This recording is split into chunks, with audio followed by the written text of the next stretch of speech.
Capítulo 6. A rebelião. Cerca de 30 pessoas ligaram-se ao barbeiro, redigiram e levaram uma representação à Câmara. A Câmara recusou aceitá-la, declarando que a Casa Verde era uma instituição pública e que a ciência não podia ser emendada por votação administrativa, menos ainda por movimentos de rua. Voltai ao trabalho, concluiu o presidente, é o conselho que vos damos. A irritação dos agitadores foi enorme. O barbeiro declarou que iam dali levantar a bandeira da rebelião e destruir a Casa Verde, que Itaguaí não podia continuar a servir de cadáver aos estudos e experiências de um déspota, que muitas pessoas estimáveis, algumas distintas, outras humildes, mas dignas de apreço, faziam nos cubículos da Casa Verde. Que o despotismo científico do alienista complicava-se do espírito de ganância, visto que os loucos, ou supostos tais, não eram tratados de graça. As famílias, e em falta delas a Câmara, pagavam ao alienista. É falso, interrompeu o presidente. Falso? Há cerca de 2 semanas, recebemos um ofício do ilustre médico em que nos declara que, tratando de fazer experiência de alto valor psicológico, desiste do estipêndio voltado pela Câmara, bem como nada receberá das famílias dos enfermos. A notícia deste ato tão nobre, tão puro, suspendeu um pouco a alma dos rebeldes. Seguramente o alienista podia estar em erro, mas nenhum interesse alheio à ciência o instigava. E para demonstrar o erro, era preciso alguma coisa mais do que arruaças e clamores. Isto disse o presidente, com o aplauso de toda a Câmara. O barbeiro, depois de alguns instantes de concentração, declarou que estava investido de um mandato público e não restituiria a paz a Itaguaí antes de ver por terra a Casa Verde. Essa Bastilha da razão humana, expressão que ouvira a um poeta local e que ele repetiu com muita ênfase. Disse e, a um sinal, todos saíram com ele. Imagine-se a situação dos vereadores. Urgia obstar ao ajuntamento, à rebelião, à luta, ao sangue. Para acrescentar ao mal, um dos vereadores que apoiara o presidente, ouvindo agora a denominação dada pelo barbeiro à Casa Verde, Bastilha da razão humana, achou-a tão elegante que mudou de parecer. Disse que entendia de bom aviso decretar alguma medida que reduzisse a Casa Verde, e porque o presidente, indignado, manifestasse em termos enérgicos o seu pasmo, o vereador fez esta reflexão. Nada tenho que ver com a ciência, mas se tantos homens em quem supomos juízo são reclusos por dementes, quem nos afirma que o alienado não é o alienista? Sebastião Freitas, o vereador dissidente, tinha o dom da palavra e falou ainda por algum tempo com prudência, mas com firmeza. Os colegas estavam atônitos. O presidente pediu-lhe que, ao menos, desse o exemplo da ordem e do respeito à lei, não aventasse as suas ideias na rua, para não dar corpo e alma à rebelião, que era por ora um turbilhão de átomos dispersos. Esta figura corrigiu um pouco o efeito da outra. Sebastião Freitas prometeu suspender qualquer ação, reservando-se o direito de pedir pelos meios legais a redução da Casa Verde. E repetia consigo, namorado, Bastilha da razão humana. Entretanto, a arruaça crescia.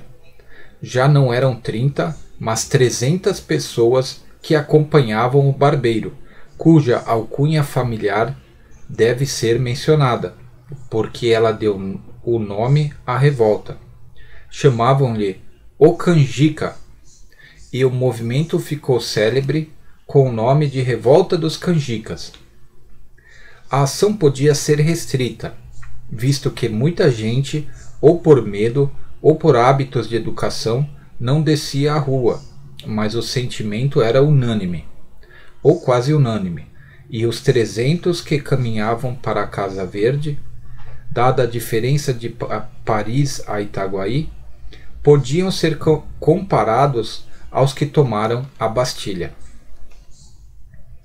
Dona Evarista teve notícia da rebelião antes que ela chegasse. Veio dar-lhe uma de suas crias. Ela provava nessa ocasião um vestido de seda, um dos 37 que trouxera do Rio de Janeiro, e não quis crer. Há de ser alguma patuscada, dizia ela, mudando a posição de um alfinete. Benedita, vê se a barra está boa. Está, sinhá, respondia a mucama de cócoras no chão. Está boa. Sinhá vira um bocadinho. Assim, está muito boa. Não é patuscada, não, senhora. Eles estão gritando. Morra o Dr. Bacamarte, o tirano, dizia o moleque assustado. Cala a boca, tolo. Bendita, olha aí do lado esquerdo. Não parece que a costura está um pouco enviesada? A risca azul não segue até abaixo. Está muito feio assim.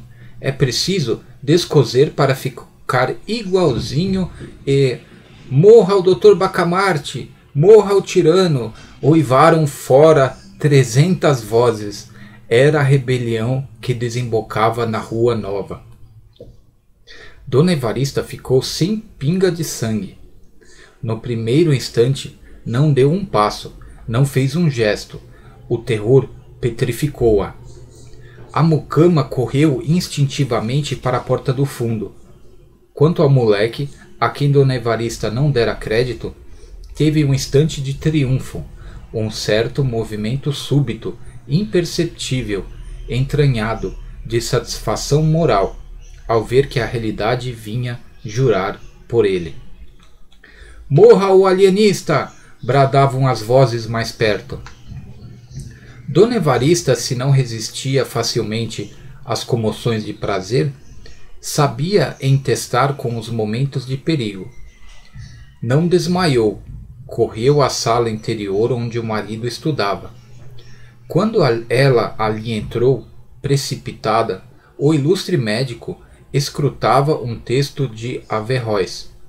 Os olhos dele, empanados pela cogitação, subiam do livro ao teto e baixavam do teto ao livro, cegos para a realidade exterior, videntes para os profundos trabalhos mentais. Dona Evarista chamou pelo marido 2 vezes, sem que ele lhe desse atenção. A terceira ouviu e perguntou-lhe o que tinha, se estava doente. Você não ouve esses gritos? Perguntou a digna esposa em lágrimas. O alienista atendeu então. Os gritos aproximavam-se terríveis, ameaçadores. Ele compreendeu tudo.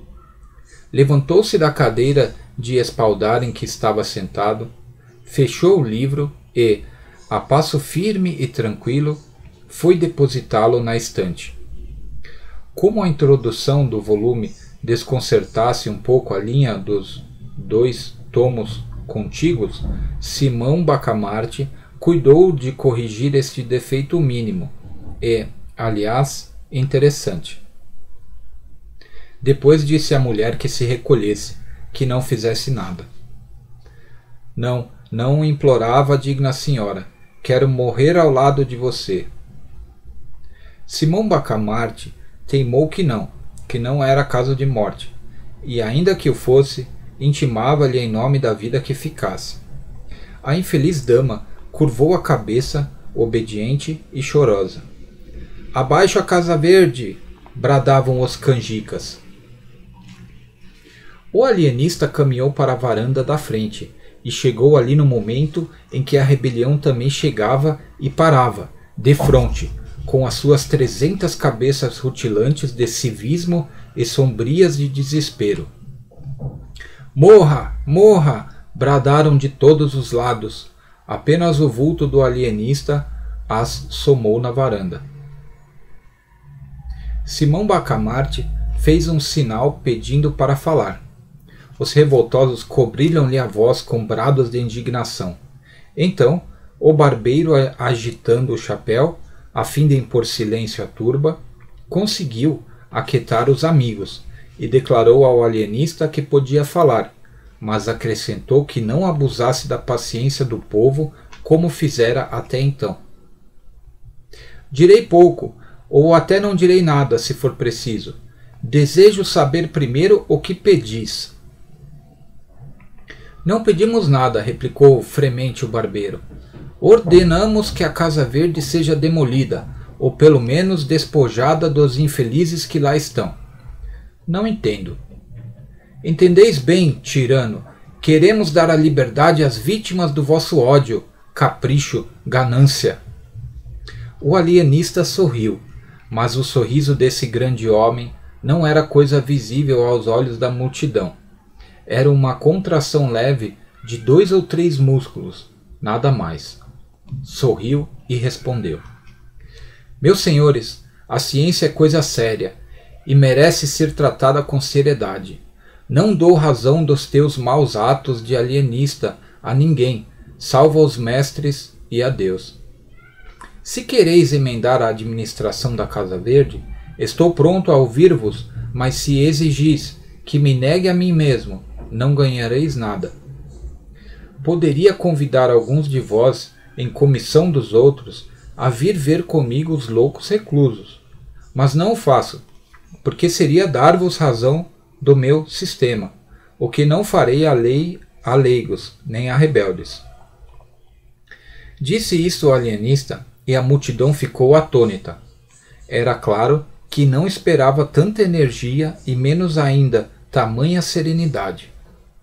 Mas o assombro cresceu de ponto quando o alienista, cortejando a multidão com muita gravidade, deu-lhe as costas e retirou-se lentamente para dentro. O barbeiro tornou logo a si e, agitando o chapéu, convidou os amigos à demolição da Casa Verde. Poucas vozes e frouxas lhe responderam. Foi nesse momento decisivo que o barbeiro sentiu despontar em si a ambição do governo.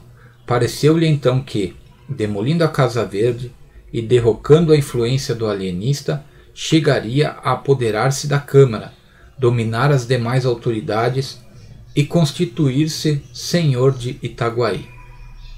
Desde alguns anos que ele forcejava por ver o seu nome incluído nos pelouros para o sorteio dos vereadores, mas era recusado por não ter uma posição compatível com tão grande cargo. A ocasião era agora ou nunca. Demais fora tão longe na arruaça que a derrota seria a prisão, ou talvez a forca, ou o degredo.